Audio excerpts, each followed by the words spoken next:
Hey guys, so I'm creating a video to help some of you out because I've been getting a lot of questions on this mini project that I assigned. Okay, so I want to make a couple of things clear.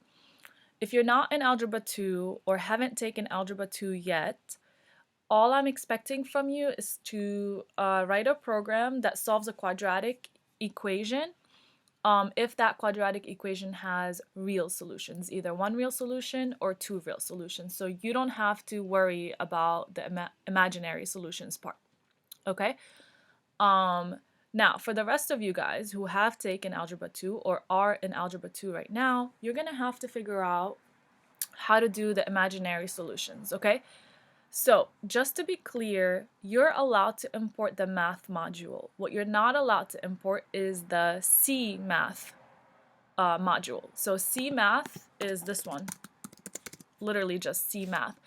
And the reason for that is C math stands for complex math, and it's just a built-in module that takes care of imaginary numbers for you.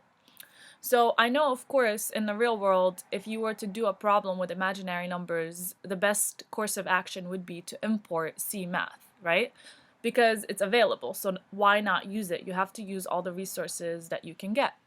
The reason that I am not allowing CMath for this project is because you guys are learning Python and I want you to get creative and figure out how to solve a problem given my requirements, okay? But I am going to help you guys out. So I have this, the beginning of the program written out for you. Please don't copy this exactly because it's not, I didn't error proof or anything. I just have some basic input because I want to show you guys how to take care of a negative under a square root when you can't use CMath. I want to give you some guidance. So I'm not really writing a full program here. I just want to give you a general idea. Okay, so when we have a quadratic equation, we need to plug in some values into the quadratic formula, right? So remember, the quadratic formula is the following: negative b plus or minus square root of b squared minus 4ac over 2a. So you need a, you need b, and you need c in order to get your solution, right? This top quadratic is what we're going to use as our example, so we'll do that later. Okay, so I'm getting a, b, and c, typecasting as integers.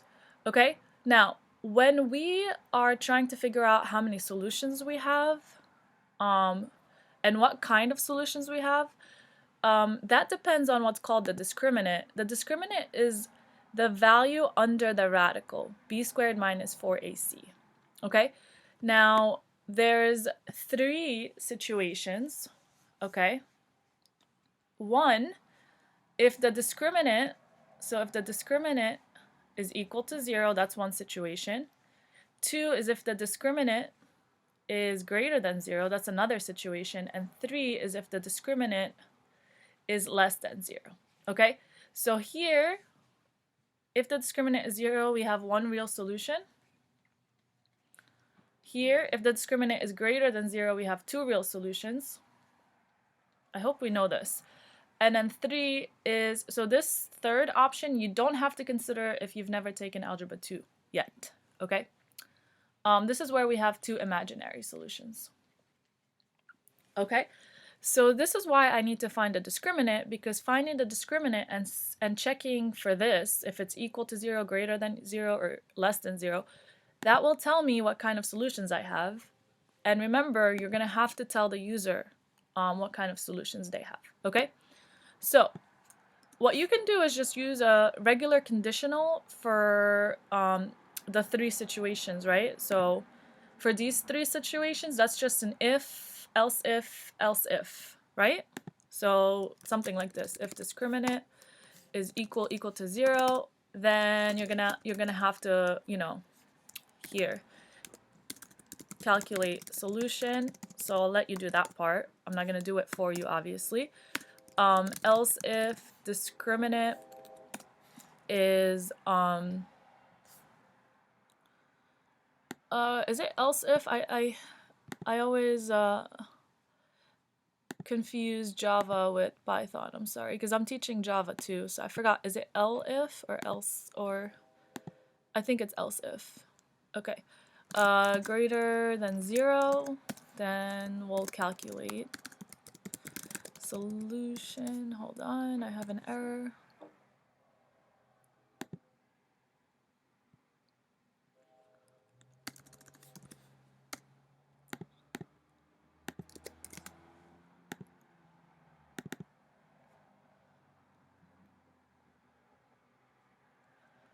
Okay, give me a second, guys. I'm sorry. I'm just trying. I forgot if the syntax is else if or L if. Let me see. Let me just keep going, just so you have it. And then else if discriminant is less than 0, then we're gonna calculate solution. Okay.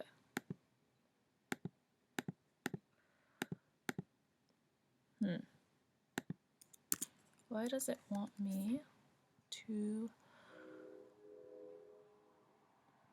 Let's see. Oh, it is elif. Okay.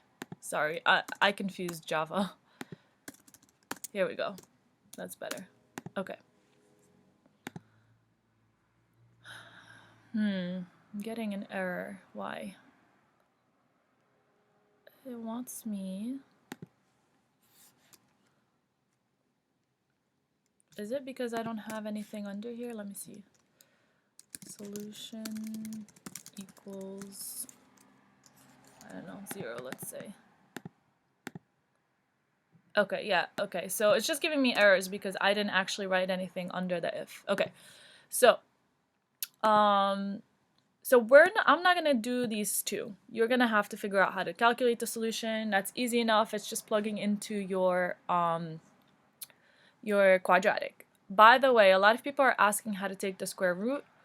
There is a square root function, I believe, but if it's not working, guys, another way to take the square root is to raise the whole thing to the half power. Okay, so you could take this whole thing, your discriminant, I mean, and then you could raise that to the 0.5 power, and that's the same thing as taking the square root. Now, the only thing I'm going to focus on for this video is when your discriminant is less than 0, which is when you have a negative under the radical. So what do we do in that situation? Okay, I keep opening up the wrong page. Sorry, guys.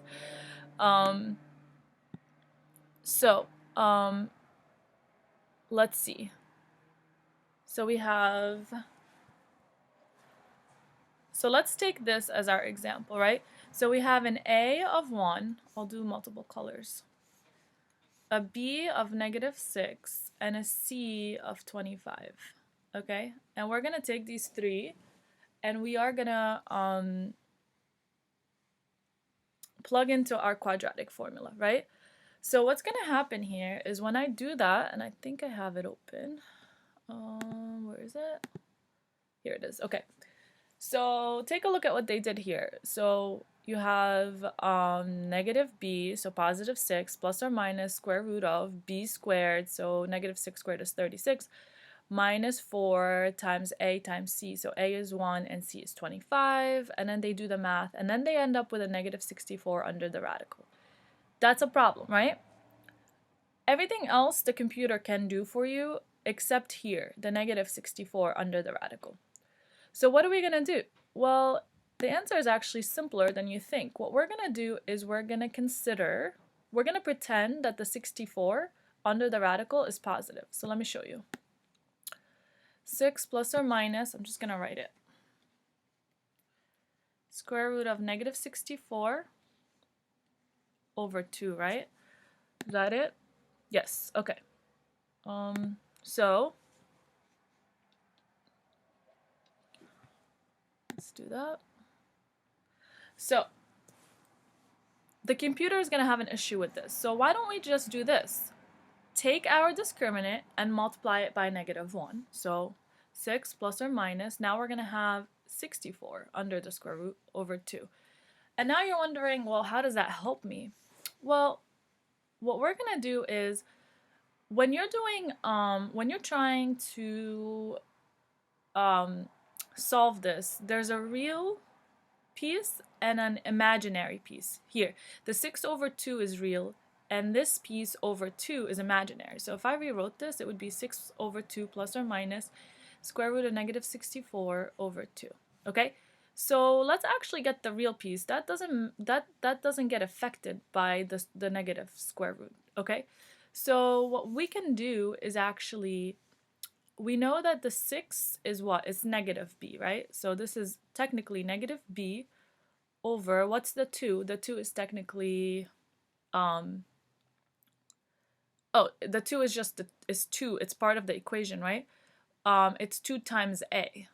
So this is just negative b over 2 times a plus or minus. Now, the imaginary part is the confusing part, right? So why don't we do this? Why don't we have the computer take the square root of positive 64, right? So we're going to have to take the square root of our discriminant times negative 1. Because if we take our discriminant and multiply it by negative 1, we'll get a positive. So we're going to do b squared minus 4ac. Take that, multiply it by negative, oops, sorry. So b squared minus 4ac, take that, multiply it by negative 1, over, again, this 2 comes from the fact that it's 2 times a. Okay, so it should be able to do that part, but we know that originally we didn't have b squared minus 4ac times negative 1. We just had b squared minus 4ac, and that whole thing was negative, but we turned it positive so that the computer can do the math. Well, you know that because it's a square root of a negative, your answer has to have an I in it, the imaginary unit I. So why don't we get the computer to calculate this value and then just concatenate an I letter to the answer. So basically, this is what I want you to use. I want you to use this to figure out the imaginary solution, okay? So this calculation right here would go under this piece. It's when you're calculating this part of the solution. What you would do is you would use this method. You would split up your answer so that you would take care of the real part, which is just negative b over 2a, right? Plus or minus, you would take your discriminant. If your discriminant is negative originally, you would take that, you would multiply it by a negative 1. Now you have a positive discriminant. You would take the square root of that, then divide by 2a. Okay, so now you turned your answer positive, but you know that originally it was a square root of a negative. So you would just concatenate an I to your solution at the end when you're printing out your solution. So basically what I did is I considered the 3 scenarios, and since the imaginary scenario is the one where you're going to be getting an error, you just pretend it's positive until the end, and then you concatenate an I to your solution. That's it. I know I didn't fully go over all the details, but it's still your project to do. So I wanted to kind of help you out while still leaving enough room for you guys to figure it out. Okay, so hopefully this helps a little bit. Work on it. Let me know if you have any questions, and then we'll go from there.